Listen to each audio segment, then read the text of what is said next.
What was supposed to be a quiet reading time with drag queen Panda Dulce ended like this. Did you guys call the cops? It was stormed by 8 Proud Boys who disrupted the event. The incident occurred Saturday, and witnesses who wanted to stay anonymous say the group that disrupted the event was acting aggressively and yelling offensive slurs against the LGBTQ plus community. You know, they came in and they were screaming about, like, pedophilia and saying things like, we have to save the children. And I mean, they were terrifying the children. Now, Ruth, I want to start with you because you tweeted that these extremists are targeting librarians because authoritarians fear independent thinking, creativity, and imagination. In every authoritarian state and party attacks books and everyone who has anything to do with independent thought, critical thinking, from higher education down to elementary schools and libraries. With book bans and book burnings happening all over the country, the conservative/authoritarian right is now attacking librarians. I'm Yasmin Khan with Rebel HQ, and librarians, the protectors of thought, knowledge, creativity, and freedom, are leaving their jobs due to harassment from the right wing in this country, the same people who complain about cancel culture all day and champion, at least in their own minds, the right to free speech. The classic quote from Isaac Asimov comes to mind: "When stupidity is considered patriotism, it is unsafe to be intelligent." And as I'm sure I've said at some point, patriotism is a red herring. It's a tool of propaganda that immediately stifles any thought that might challenge the status quo that's been stuck on us. Calling French fries anything but freedom fries in 2002 was considered unpatriotic because it meant you didn't support the nonsensical invasion of another country, which apparently also meant that you supported terrorism and were happy about what happened here in this country on September 11th, 2001. It didn't make any sense then, and 20 years later, it still doesn't make any sense, but it was successful in silencing opposition to W's illegal war. It hindered any discussion that was anything but, "I support the United States of America, definitely and without question or thought." So who bans and burns books? Well, the Nazis did because they were fascists and wanted complete control over everything. So the less they had to control, the better. The less educated and the less insightful people were, the easier they were to control. Evangelicals like to burn Harry Potter because they don't understand fiction and they have trouble distinguishing fantasy from reality. But who burns books? People who are afraid of what others, oftentimes including themselves, will discover within them. They're the same people who want to abolish the Department of Education. And they're the same people who push for public funding of private Christian schools. They're also the same people who are always railing against indoctrination and grooming, and I don't think I need to highlight that hypocrisy for you. People are afraid of being challenged because sometimes that means letting go of a long-held belief or belief system. Sometimes that belief can be so pervasive in someone's mind that they've built their entire life around it. The most obvious example of this being organized religion, which is particularly interesting considering who is calling for these books to be banned.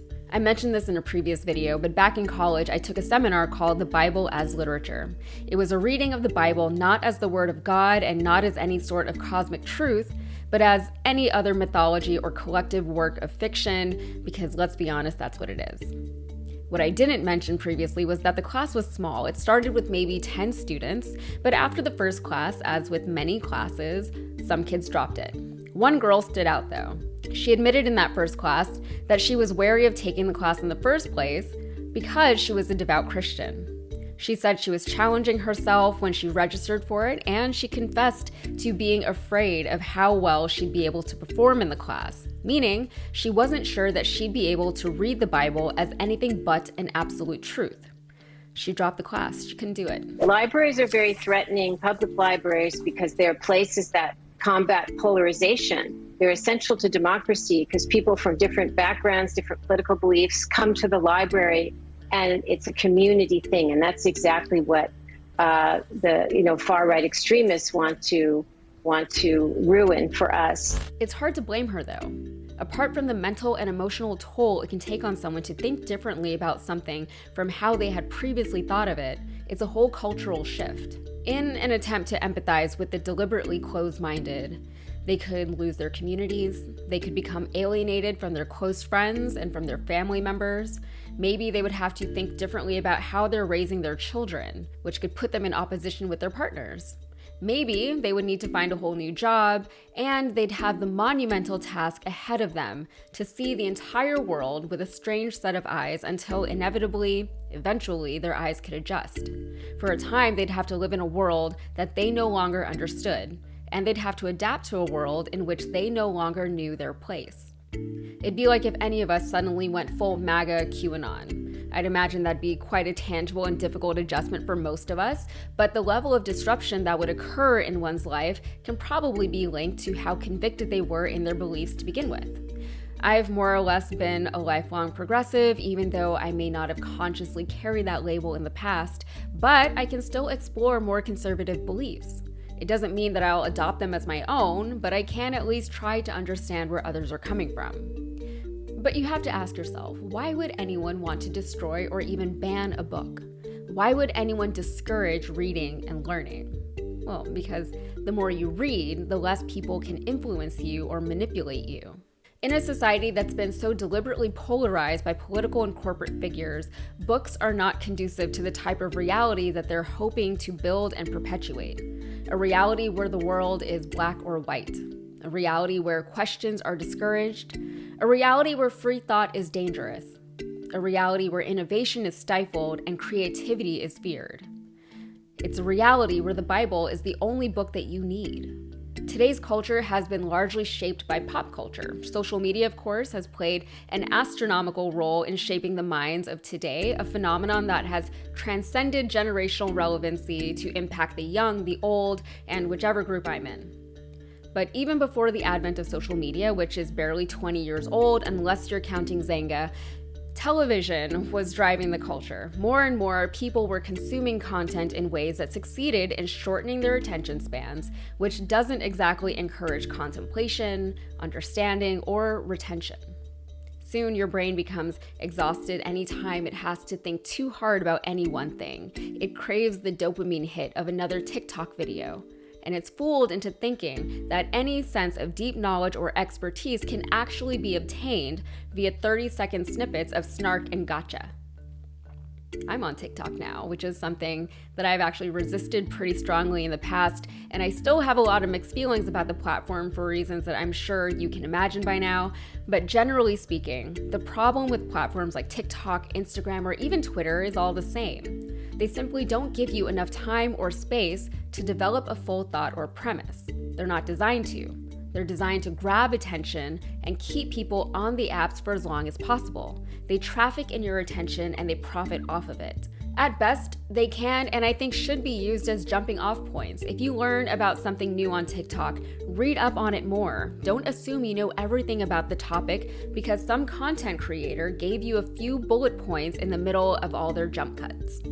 Nothing in this world is ever as simple as a few bullet points, but unfortunately, actual learning, takes time, work, and disciplined effort. Before, when blogs were hot, long-form content was favored by the SEO gods because it would keep people on websites reading longer. But then, as picture and video content became more prominent, there was a shift from, let's say, quality to quantity.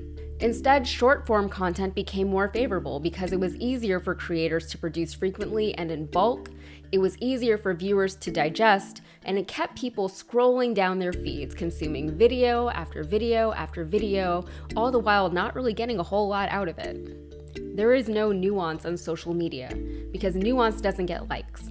It doesn't drive passion or outrage, and it doesn't encourage people to watch ads or spend their money. And we're not better for it. Books are knowledge, and books enlighten us about the realities of the world. You don't have to agree with everything you read. You won't. And reading a book, liking a book, or even acknowledging that a book is good or well written isn't necessarily an endorsement of the ideas within it.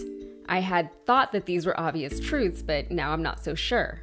We already lead such insular lives where we think we understand the lives others lead and the world outside of our very, very small circles, but we simply don't. At least not in any way that is remotely adequate. Instead, we've condensed the human experience into relatable content, and we've minimized ideas to hashtags. Reading and learning should be an exhilarating experience. It should fill you with wonder, and it should inspire you to read and learn more, or create, or innovate, or just think deeply about any one thing for an extended period of time. And we need to stop demonizing the public servants that are actively working to further society. They've dedicated their lives to it. They host free events for the community and its children. They're literally just there to help you find fulfillment in your life. And these are the people the GOP and its flunkies are targeting. These are the public enemies. These are the menaces to society that apparently need to be rooted out. What is the GOP so afraid of? All right, that's it. There's so much more that can be said about this, but as a writer, I wouldn't be able to do the thing that I love the most without books and without constantly exposing myself to different forms of writing and thought. This is a sore subject for me. Anyway, like and subscribe to this channel if you enjoyed this content and if you want more just like it. And also, despite my pseudo anti-social media rant earlier, please follow me over on Instagram and TikTok. Thank you.